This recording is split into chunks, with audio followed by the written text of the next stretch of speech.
こんにちは。こんにちは。このチャンネルは開設 1.5 年くらいで、最初は人並みに商品レビューとかもやろうかと思ってたけどめんどくさくてやってません。おい、もう年末ですので、今年買ったもので、印象強かったものをまとめてざっくり紹介します。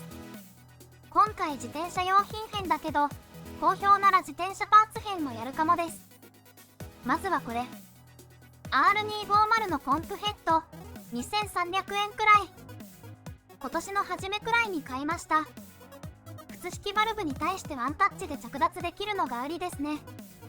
ヘッド単体での販売なので適当なポンプのヘッドを付け替える必要があります。この場合はパナレーサーのポンプに取り付けています。ちょっと使ってみましょう。公式によると銀色の部分を持って押し込むだけで OK ってことですが、うまくいかないことが多いです。うちにあるいろんなバルブで試した感じでは、ネジ切りなしのバルブの方がうまくいきやすい印象でした。押し込みの抵抗が強くなると黒い部品がスライドしてロックされる仕組みだけど、ネジ切りバルブだと引っかかって途中でロックされやすいのね。確実に行くなら黒い部分を指で押さえながら押し込んで、十分な深さまで差し込めたら黒い部分の押さえを外すって方法が良いかと思います。外すときは銀色の部分を持って引っ張るだけでも OK ですが、黒い部分を押した方がスムーズな印象です。慣れればかなり早いですね。結構楽だし、世間的な評価は高そうだけど、しばらく使って個人的な評価は星5つ中3くらいかな。意外と辛口。難点が2つあって、1つは汎用性がやや低め、販売ページでも強調されているんだけど、このヘッドはバルブが 14mm 以上露出してないと使えません。14mm ってどんなもんよって感じだけど、うちにあるいくつかのヘッドで実測すると、最大でも 13mm 弱の差し込み量だったから、14mm はかなり長い方なんだと思う。じゃなきゃ販売ページでこんなに強調する必要ないし。で、もう一つの難点はちょっと重たく感じます。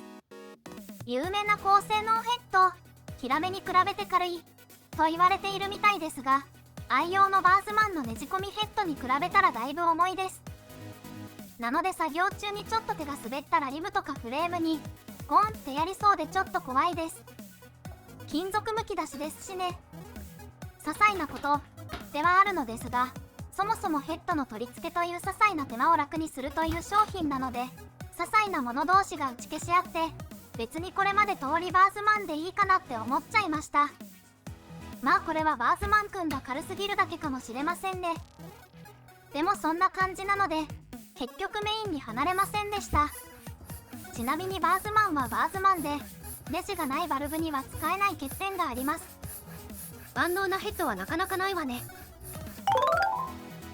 次はこれ、パークツールの TWB15。何これ？トルクレンチ用の 15mm オープンエンドレンチです。ペダル用ですね。これはペダル型パワーメーターの取り付けに必要だから買っただけで、別に評価するようなもんじゃないんだけど、とりあえず星5つけておきます。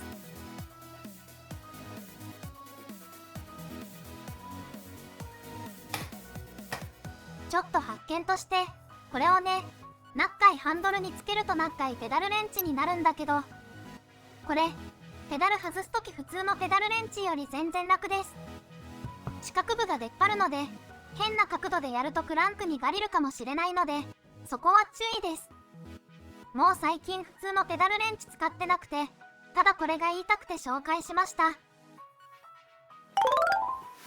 次はこれ、ライノウォークのサイクルポーチ。ライノウォークは中国系ブランドだけど、結構高くて4000円くらいしました。でもその値段以上のクオリティがあって、めっちゃ気に入ってる。今日一番のおすすめです。もちろん星5。外側は TPU を溶着して作られていて、YKK の止水ファスナーが使われている防水性の高そうな構造です。大雨の時に走るタイプじゃないけど、普通の雨や汗程度では中が濡れたことはありません。大きさはサイクルジャージの背中に入るマックスサイズ。ベアによっては入らないかも。もたもた。着てればもうちょっとすんなり入りますよ。でかいだけあって収納力はたっぷりです。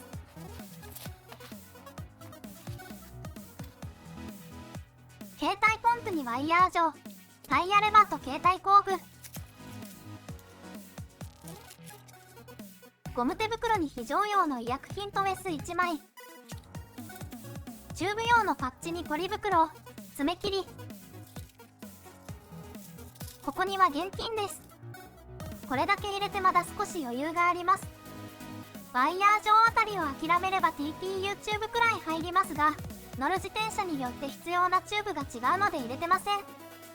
で、内部の作りも結構綺麗だし、ポケットも必要十分に細分化されてて使いやすいです。正直何も言うことなしの良い出来で、自転車関係なく日常使いようにもう1個買おうかなってレベルです。難点は入手製で、ライノウォークは Amazon でも売ってるんだけど、なぜかこのポーチは売ってません。現実的な入手ルートはアリエクになると思います。なのでそれ系に抵抗がない人向けですね。あと、これでライノウォークがすごく気に入ったから、トップチューブバッグも買ってみました。値段は4500円くらい。これ、物としては多分すごく良いんだけど、ほとんど使ってません。だから評価はしません。なんで使ってないの？トップチューブバッグ全般そうなんだけど、どうしても膝がかする時があって気になっちゃうんだよね。で、なんで使ってないもの紹介するかっていると、このバックルの部分すごくない？と思って、このつまみの部分を持って引っ張ると簡単に取れて、締めるときは磁力に吸い寄せられて勝手に閉まる感じなんだけど、他の部分を引っ張っても絶対開かないんだよね。操作感もカチャカチャ気持ちよくて、無駄に開閉したくなる系です。こういうバックルは普通他社の製品を使うから、YKK かに不幸あたりかなと思って調べたら、オスマっていうこれも中国のブランドなんだよね。デリケートな話になっちゃうんだけど、こういう細かい要素まで中国からいい感じのものが出てくると危機感を覚えちゃいますね。最後にこれ、100均のセリアで買ったスリムポーチです。自転車用品じゃないでしょ。でもこれ超いいよ。嫌いなぞ。ここじゃ単にミニ財布として使ってるだけだけど、これに予備チューブと容量調整用に手袋を突っ込んで、